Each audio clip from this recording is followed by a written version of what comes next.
নমস্কার বন্ধুরা, মেঘার সাথে বাঙালিয়ানার আরও একটি নতুন পর্বে আপনাদের সবাইকে স্বাগত। আজ নিয়ে এসেছি দারুণ সুস্বাদু এবং রিফ্রেশিং দইয়ের ঘোল বা মাসালা ছাসের রেসিপি। প্রচণ্ড গরমে শরীর মন রিফ্রেশ করার সাথে সাথে হজমেও সাহায্য করে দারুণ সুস্বাদু এই মাসালা ছাস। যারা রোগা হওয়ার জন্য ডায়েট করছেন তারাও কিন্তু একদম নিশ্চিন্তে এই দইয়ের ঘোল বা মাসালা ছাস খেতে পারেন, আর এটা বানানো ভীষণ সহজ। তাহলে চলুন আজ এই রেসিপিটাই দেখে নেওয়া যাক। প্রথমেই একটা বাটির মধ্যে আমি অল্প পরিমাণে ধনেপাতা এবং পুদিনা পাতা নিয়ে নিয়েছি। এই ধনেপাতা পুদিনা পাতাটাকে আমি বাটির মধ্যেই ক্রাশ করে নিচ্ছি। যেহেতু আমি একদম অল্প পরিমাণে ধনেপাতা পুদিনা পাতা নিয়েছি, মিক্সিতে দিলে এটা ভালো মতো পেস্ট হবে না, সেই জন্য আমি বাটিতেই এটাকে ক্রাশ করে তারপর ব্লেন্ডারের মধ্যে দেব।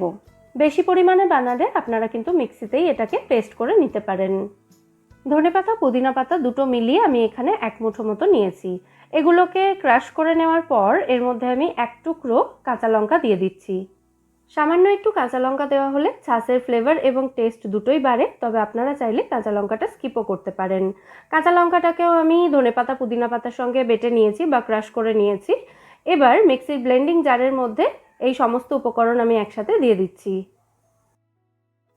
বাটিটা ধুয়ে সামান্য একটু জল দিয়ে দিচ্ছি।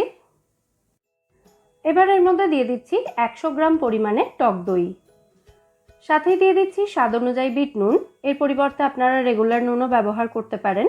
আর দিয়ে দিচ্ছি হাফ চা চামচ মতো ভাজা জিরে এবং শুকনো লঙ্কার গুঁড়ো। এরপর এর মধ্যে পরিমাণ মতো জল দিয়ে দিতে হবে। আমি যতটা দই নিয়েছি তার থেকে সামান্য একটু বেশি পরিমাণে জল দিয়েছি। এরপর এই সমস্ত উপকরণ একসঙ্গে মিক্সিতে 10 থেকে 12 সেকেন্ডের জন্য ব্লেন্ড করে নিতে হবে। মিক্সি ব্যবহার করতে না চাইলে হাতেও খুব ভালো করে এটাকে ফেটিয়ে নিতে পারেন, সেক্ষেত্রে সময়টা জাস্ট একটু বেশি লাগবে।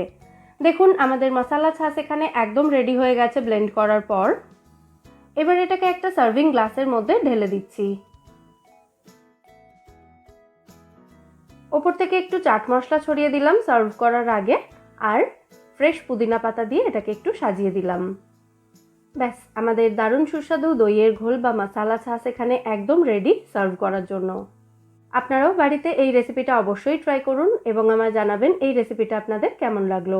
আর আজকের এই মশলা ছাসের রেসিপি যদি আপনাদের ভালো লেগে থাকে, ভিডিওটাকে বরাবরের মতো একটা লাইক এবং শেয়ার করে প্লিজ আমার চ্যানেলটাও সাবস্ক্রাইব করে নেবেন যদি এখনও না করে থাকেন।